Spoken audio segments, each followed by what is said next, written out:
বিরতির পর আবার আপনাদের স্বাগত। যে বিষয়টা নিয়ে আলোচনা করব এই মুহূর্তে, অলিম্পিক ও এশিয়ানের লক্ষ্যে অনুশীলন করছে দীপা কর্মকার। দুবেলা অনুশীলন এনএসআরসিতে ইনডোর হলে দীপাকে ছন্দে ফেরাতে কঠোর অনুশীলন করাচ্ছেন কোচ বিশ্বেশ্বর নন্দী, এমনটাই কিন্তু জানা যাচ্ছে। অলিম্পিক ও এশিয়ানের লক্ষ্যে অনুশীলন করছে দীপা কর্মকার। দুবেলা অনুশীলন এনএসআরসিতে ইনডোর হলে চলছে। দীপাকে ছন্দে ফেরাতে কঠোর অনুশীলন করাচ্ছেন কোচ বিশ্বেশ্বর নন্দী, এমন কথাই কিন্তু উঠে আসছে।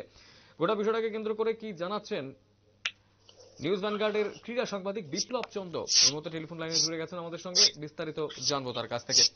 বিপ্লব দা, কি জানা যাচ্ছে? দীপাকে ছন্দে ফেরাতে কঠোর অনুশীলন করাচ্ছেন তাকে কোচ বিশ্বেশ্বর নন্দী, কি খবর রয়েছে এ ব্যাপারে? আর দেখো দেখো আমরা জানি যে দীপা কর্মকার ইন্ডিয়ান আইকন একটা জিমন্যাস্টিক্সের, এবং জিমন্যাস্টিক্সের জন্য দীপা কিন্তু রীতিমতো তৈরি।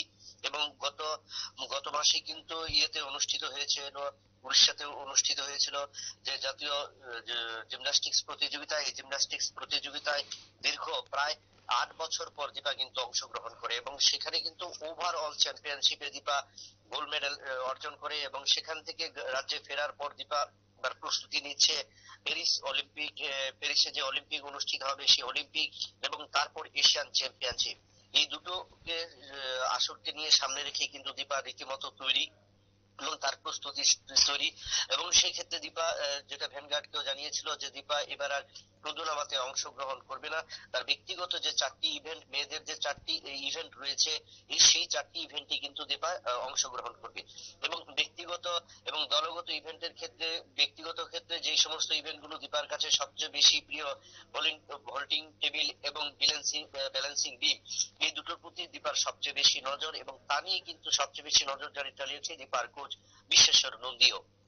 কারণ আমরা জানি যে 2016 সালে কিন্তু একটা রিও অলিম্পিকে 4র্থ স্থান দীপা অর্জন করেছিল। অল্পের জন্য দীপা কিন্তু সেখানে পদক হাতছাড়া করেছে, এবং সেখানে কিন্তু দীপার যে সবচেয়ে সেরা যেটা ছিল প্রদুনাবা, কিন্তু সেই প্রদুনাবা ট্রিপল জাম্প যে সেটা কিন্তু আর এবার করবে না, কারণ চোট সমস্যার কারণে দীপা কিন্তু ইতিমধ্যে কিন্তু পরপর 2টো অস্ত্রোপচার সেরে নিয়েছে।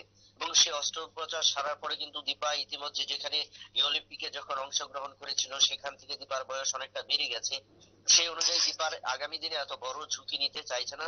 তাই এবার প্যারিস অলিম্পিকে এবং এশিয়ান চ্যাম্পিয়নশিপ, এই দুটোকে লক্ষ্য নিয়ে এবং ব্যক্তিগত ইভেন্টে যে 4টি অ্যাপারেটাস রয়েছে মেয়েদের, সেই 4টি অ্যাপারেটাসে কিন্তু জোর দিয়েছে। তার পাশাপাশি ও নজর দিয়েছে যে নতুন যারা এসছে তাদের কাছ থেকে কিছু শেখার। দীপা একটা কথাই বলেছে যে শেখার কিন্তু কোনো জায়গায় কিন্তু খামতি নেই, প্রত্যেকের ছোটদের কাছ থেকে অনেক ভালো ট্যালেন্টেড রয়েছে। তার পাশাপাশি দীপা থেকে অনেক ইয়ং ট্যালেন্টেডরাও কিন্তু অনুসরণ করছে যে দীপা দিদি কিভাবে সেখানে নিজেকে তৈরি করছে। এবং দীপা এই জন্য কিন্তু প্রায় দুবেলা করছে, সকালে 2 ঘন্টা, বিকালে 2 ঘন্টা কিন্তু কঠোর অনুশীলন। এবং বিশ্বেশ্বর নন্দী, তার যে কোচ দ্রোণাচার্য গুরু বিশ্বেশ্বর নন্দী অতি আশাবাদী যে দীপাকে নিয়ে তিনি যেটা প্যারিস অলিম্পিকে যাওয়ার জন্য তৈরি আছেন, এবং রিও অলিম্পিকে যেটা হাতছাড়া হয়ে গেছে সেটা কিন্তু প্যারিস অলিম্পিকে সমতা ফেরাতে পারবেন, বা সেই ক্ষেত্রে দীপা পদক জয় করবে, এই প্রত্যাশা নিয়ে কিন্তু দীপাকে তৈরি করানো হচ্ছে। অনব, একদম এই মুহূর্তে দাঁড়িয়ে দীপার প্রস্তুতি তো অবশ্যই চলছে, এবং বিপ্লব দা, তুমি যেটা বললে যে অনেকের জন্যই অনুপ্রেরণা দীপা। তো এই মুহূর্তে দীপা অবশ্যই আবারও ফিরতে চলেছে সেই জায়গাতে, কিন্তু তার পাশাপাশি যারা দীপা জুনিয়ররা রয়েছেন, যারা অন্যান্যরা জিমন্যাস্টিক্সের সঙ্গে জড়িত রয়েছেন, তারা কেন এখনো সেই লেভেলে যেতে পারছেন না, বা অন্তত দীপার পরে অন্য আরো কোনো দীপাকে আমরা কেন পাইনি সেভাবে? দেখো সেই ক্ষেত্রে ধরতে গেলে, বলতে গেলে শুধু দেখো দীপাকে দেখলে শুধু চলবে না। তার কারণ হলো দীপার যে ফ্যামিলিগত যে যদি ব্যাকগ্রাউন্ডটা বলি, সেক্ষেত্রে দীপার বাবাও কিন্তু একদম সাই কোচ। এবং সেই ক্ষেত্রে যে খেলোয়াড় সুলভ মনোভাবটা, বা কিভাবে খেলাতে থাকতে হয়, কিভাবে কতটুকু করতে হয়। তার পাশাপাশি দীপা কর্মকারের যে কোচ রয়েছেন, প্রথম কোচ সোমানন্দী অর্থাৎ বিশ্বেশ্বর নন্দীর সহধর্মিনী যিনি রয়েছেন প্রথম হিসাবে দীপার কোচ, তিনিও কিন্তু দীপাকে নিজের মেয়ের মতো কিন্তু বড় করে তুলেছেন। তার পাশাপাশি দীপা পেয়েছে বিশ্বেশ্বর নন্দীর মতো একজন সৌভাগ্যবান বা একজন খুব ভালো কোচ।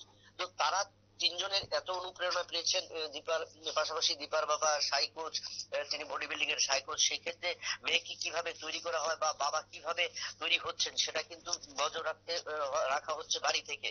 কিন্তু অন্যদিক দিয়ে আমরা যদি দেখি সেক্ষেত্রে কিন্তু যারা নতুন ভাবে জিমন্যাস্টিক্সে ভর্তি হচ্ছে, কারণ 2016 সালের পর যেখানে প্রায় 100 জন হতো না জিমন্যাস্টিক্সে, সেখানে কিন্তু বর্তমানে NSRCC তে জিমন্যাস্টিক্সে ভর্তি হচ্ছেন প্রায় 450। তো সেই ক্ষেত্রে খেলোয়াড়রা আসছে কিন্তু অভিভাবকরা সেভাবে কিন্তু ছেলেদের বা মেয়েদের কিন্তু তৈরি করছে না। অনুশীলন আসছে, অনুশীলনে যাচ্ছে। তো এই সুযোগটা যদি বাড়ি থেকে যদি অভ্যাস করতে না পারে বা ছেলে মেয়েদের যদি ঠিক করে না গাইডেন্স দিতে পারে, তাহলে কিন্তু কতটুকু মেয়েরা অনুপ্রাণিত হবে বা ছেলেরা অনুপ্রাণিত হবে। আমরা দেখছি যে NSRCC তে যখন নতুন করে স্টেডিয়াম হলো বা ইন্ডোর স্টেডিয়াম হলো, তখন সেই ক্ষেত্রে অনেক ছেলে মেয়েরা এসছে, কিন্তু কতটুকু মনোনিবেশ করছে তারা। তো সেক্ষেত্রে শুধু এখানে ধরো 2 ঘন্টা 2 ঘন্টা 4 ঘন্টা করলে তো হবে না, বাকি ক্ষেত্রে যে জিনিসটা, তো সেই ক্ষেত্রে কিন্তু অনেকটা জিনিস তারা করতে পারছে না বাড়ি থেকে। কারণ বর্তমানে রাজ্যের যে জিমন্যাস্টিক্স এর অ্যাপারেটাস রয়েছে, উত্তর পূর্বাঞ্চলের অন্য কোনো রাজ্যে কিন্তু সেই অ্যাপারেটাস নেই। বিশেষ করে 2016 সালের আগে থেকে দীপা যখন পুরস্কৃত হয়েছিল এবং দীপা যখন রিও অলিম্পিকে অংশগ্রহণ করবার জন্য যাত্রার জন্য অনুশীলন শুরু করে, তখন থেকেই কিন্তু কেন্দ্রীয় সরকার দীপাকে নিউ অ্যাপারেটাস দিয়েছিল। যে অ্যাপারেটাস কিন্তু উত্তর পূর্বাঞ্চলে যে সমস্ত রাজ্যগুলো আছে, 6টি রাজ্য রয়েছে ত্রিপুরাকে বাদ দিয়ে, সেই 6টি রাজ্যে কিন্তু এই সমস্ত আধুনিক অ্যাপারেটাস নেই। কিন্তু তারপরও যে অভিভাবকদের যে একটা গাফিলতি রয়েছে, অভিভাবকদের যে একটা দুর্বলতা রয়েছে, সেই দুর্বলতার কারণেই কিন্তু নতুন ভাবে উঠে আসছে না। কারণ আমরা দেখেছি ইতিমধ্যে কিন্তু ওয়েস্ট বেঙ্গল থেকেও একটা মেয়ে এসেছিল ত্রিপুরাতে, এবং সে কিন্তু ত্রিপুরাতে থেকে কিন্তু ভালোভাবে জিমন্যাস্টিক্স করেছে এবং ইতিমধ্যে কিন্তু ত্রিপুরা থেকে সে রেলওয়েতেও চাকরি পেয়ে গেছে। তো সেক্ষেত্রে তার অনুপ্রেরণা সেখানে বিশ্বেশ্বর নন্দী, দীপা কর্মকার, সোমা নন্দী থেকে শুরু করে অনুশ্রী দেবনাথ প্রত্যেকের কাছেই কিন্তু ও শিখেছে। এবং সে যে তাগিদটা ছিল, সে একাদশ শ্রেণীতে ভর্তি হবার পর আগরতলাতে আসে কলকাতা থেকে, এবং সেখান থেকে এসে নিউ অ্যাপারেটাসে করে কিন্তু এখান থেকে ভালো পদক জয় করে এবং জাতীয় স্তরে পদক জয় করার পরেই কিন্তু সে এখন রেলওয়েতে চাকরিও পেয়ে যায়।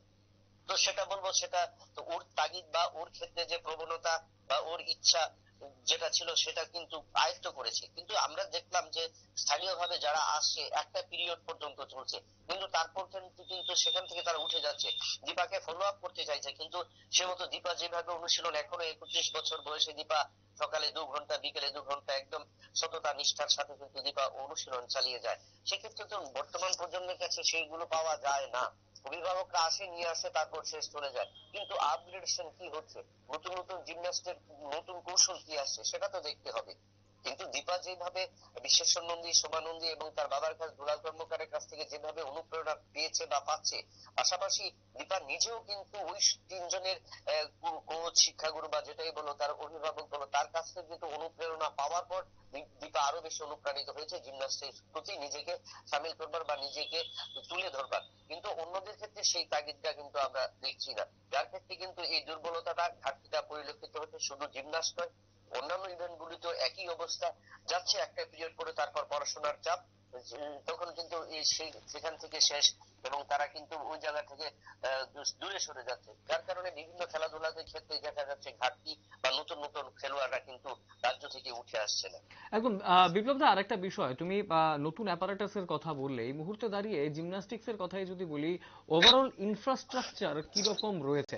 কারণ আমরা বিভিন্ন সময় শুনেছি দীপা কর্মকার যখন প্রাথমিকভাবে শুরু করেছিলেন, তখন তো রাজ্যের যে ইনফ্রাস্ট্রাকচার সেই রকম হয়তো সেভাবে ডেভেলপ ছিল না। এখন কি পরিস্থিতি রয়েছে?